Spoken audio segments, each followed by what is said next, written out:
Hello, my name is Ron and my call sign is November 6 Romeo Bravo Papa. I would like to show you the installation of a Greyline flagpole antenna because there are no videos to show the actual installation. I thought it might be helpful for anybody purchasing one. I have purchased a 28-foot flagpole, and before we get started, I would like to show you certain things. This is a breakdown of the 28-foot antenna from the bottom to the top. It tapers from 2.25 inches outside diameter to 1.25 inches at the top section. Note that at number 3 there is a 12-inch section that is a little confusing. And also note that there is a cleat at section 4, and note that the sections get progressively larger.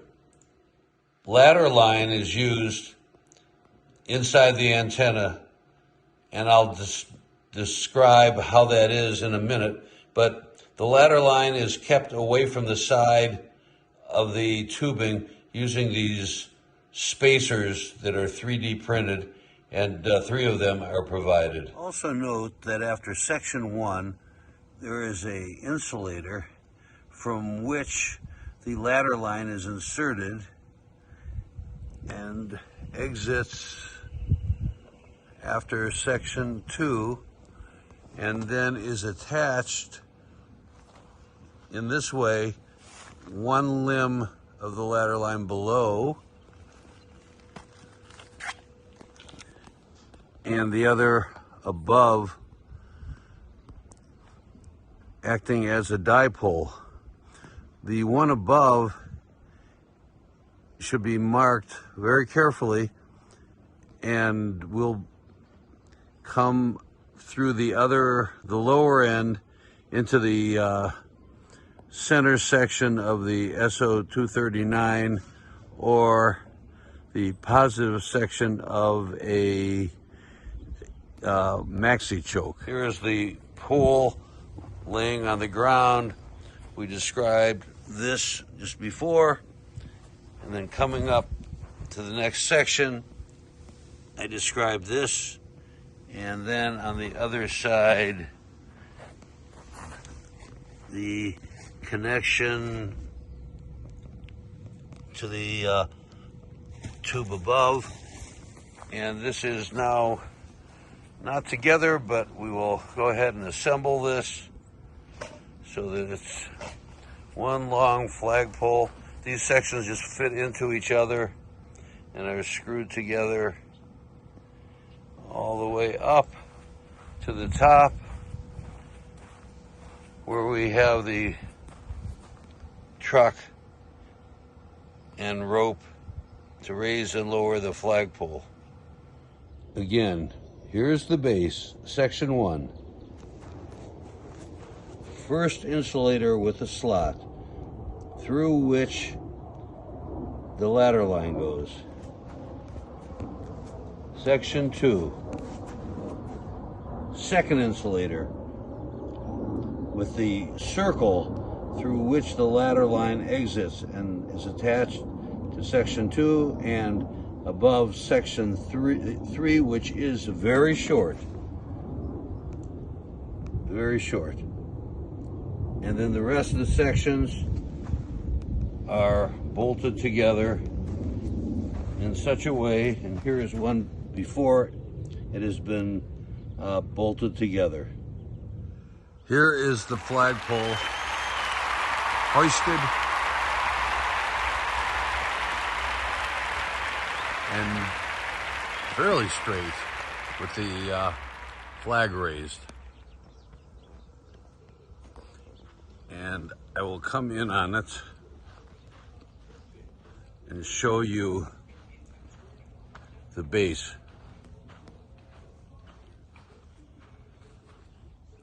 And here is the tuner, and behind the tuner we have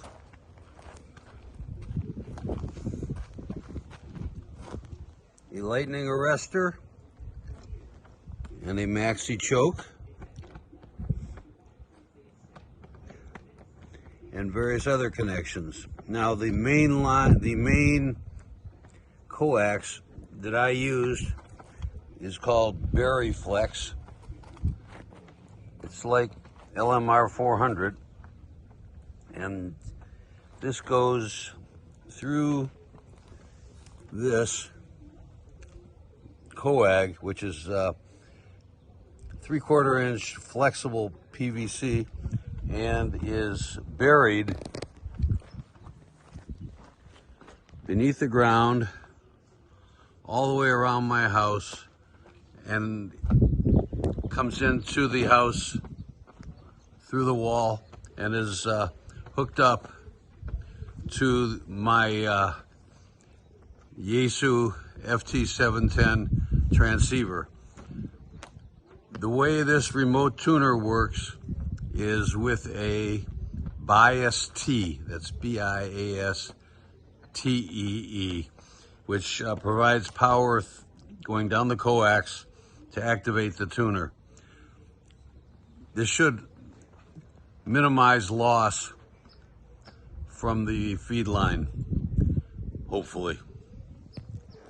I'm inside the shack, and here is the Berry Flex coag attaching to the bias T, and this provides power to the tuner, and the tuner appears to work well. As you can see, here is the station I'm receiving. Bunkers on the freeway, I'll be snug as a bug in a rug. Using that antenna. Bugs and rugs are snug.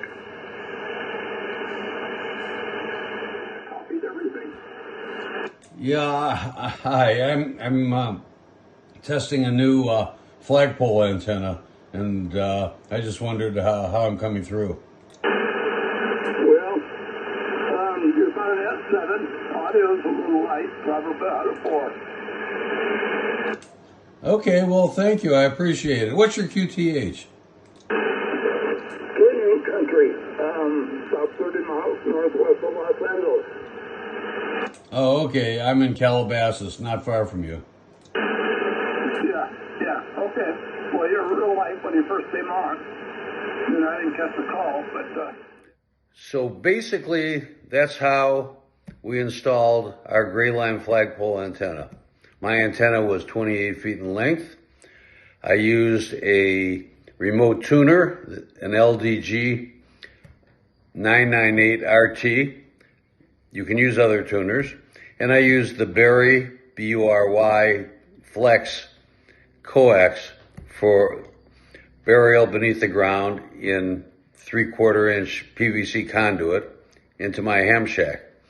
As you can see, we were able to make a contact. The antenna appears to be working well. And if there's any questions, please contact me on QRZ, Ron, November 6, Romeo Bravo Papa, and I thank you for watching this video.